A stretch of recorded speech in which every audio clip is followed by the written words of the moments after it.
Hello, and welcome to this talk entitled Who is Allah? Now, before we begin, I wanted to clear something about the word Allah itself.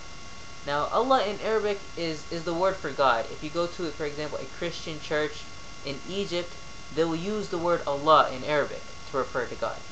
However, what's unique about the word Allah is it's also the name of God in Arabic. Now, in English, we don't actually have a name for God. What we end up doing is we write God with a capital G or something like that. But in Arabic, Allah is the name for God. And what's really unique about the word Allah is it's impossible in Arabic to make it plural, and it's not masculine nor is it feminine. For example, in English you can say God, and then you can say goddess.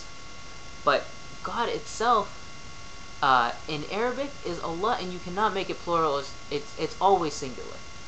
And what's interesting, furthermore, is if you look at the word for God in the Aramaic language, which was the language of Jesus, the word for God in Aramaic is also Allah.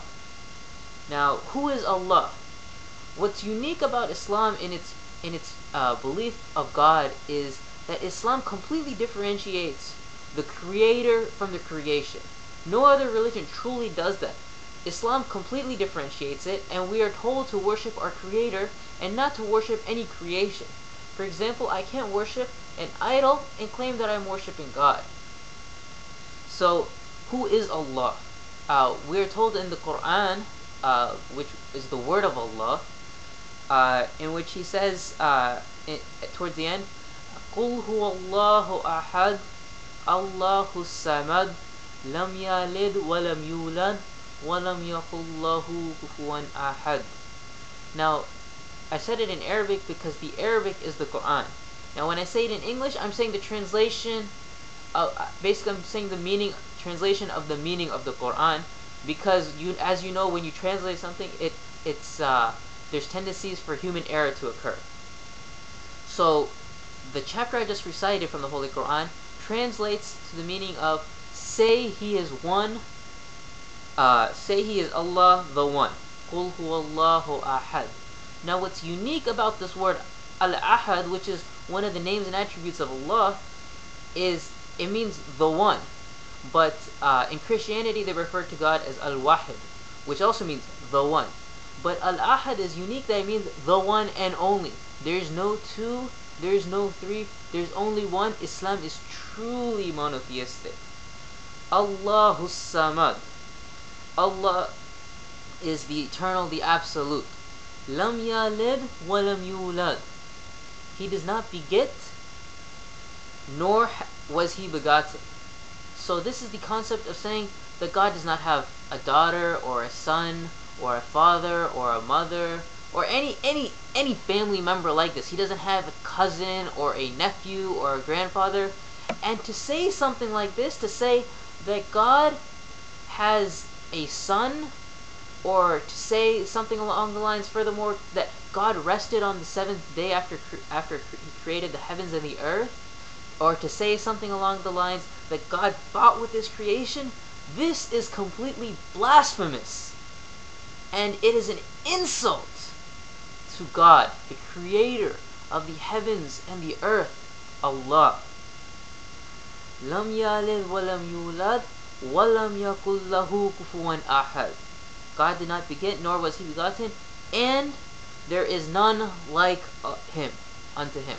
So this shows us something. Allah is not like His creation at all. We cannot picture or fathom what Allah is like. This is something beyond our human comprehension. So, and what's unique is some non-Muslims will claim that God, or Allah, the Muslim God is unjust or cruel or something along those lines. This is extremely far from the truth. The Muslim God is very just. He begins the Holy Quran with the verse Bismillahir Rahmanir Rahim, in the name of Allah, Ar-Rahman Ar-Rahim. Two more attributes of God that show His mercy. God is so merciful that uh, that he says he will forgive all sins except the ultimate sin, which is associating partners with him. And furthermore, God will even forgive associating partners with him if the person that committed the sin repents before he dies. Indeed, God is more loving to his creation than a mother is loving towards her son or a newborn child. He is the creator of the heavens and the earth. He is Allah. And Allah is the Lord of me and you. And he is the Lord of Abraham, and the Lord of Moses, and the Lord of Jesus, and the Lord of the Prophet Muhammad. May peace and blessings be on all prophets. He is eternal. Nothing created God. And this may be unfathomable for you. For example, many people who read into Aristotelian philosophy, they call God the unmoved mover. However, nothing actually created God. He is eternal. He is self-sufficient. He doesn't walk. I mean, he doesn't need food or drink like human beings. And to say he came in the form of a human, or was a human incarcerate that needed food and water and drank, and he would walk and he would sleep, this is completely blasphemous and is an extremely heretical belief. Now, this is basically the Muslim belief for a God. And some people, when they talk about Islam, they talk about the concept, well, what about like Mother Teresa or somebody else who didn't accept the oneness of God and claimed that God had a son, and they died upon this, and they were very good people. And what about their rights? Well, I don't actually know what Mother Teresa died upon, but one thing I will say is if somebody dies associating partners with Allah, then what about the rights of God? What about the rights of Allah? Now, imagine this. Imagine that you own a farm, and you hire this guy to take care of your farm and to grow your crops, and you look forward, and the season, and he grows your crops, and the season continues, and at the end of the season, when it's time to gather your crops and to pick them, instead what he does is he takes your crops and he gives them to your neighbor.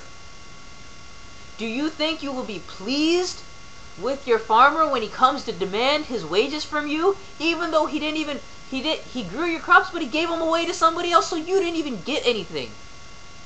I mean, this is sort of a bad analogy, but you get the concept that I'm trying to convey here about the rights of Allah and how we are to worship him exclusively. And Islam is not a religion that is based solely on belief. Like, salvation is not based solely on belief like in Christianity. Instead, in Islam, we have to believe in the oneness of Allah, and then it's based on actions, and we have to worship Allah exclusively. We cannot say we believe just in Allah and then worship a prophet like Jesus or Muhammad, peace be upon them both. This is completely wrong in Islam. So Islam is a religion that balances faith with actions. So if you have any questions about Allah or about Islam in general, feel free to get in touch with me. You can email me at whyislam101@gmail.com. Again, it's whyislam101@gmail.com. I thank you for watching this presentation, and I look forward to hearing from you. Thank you, and have a nice day.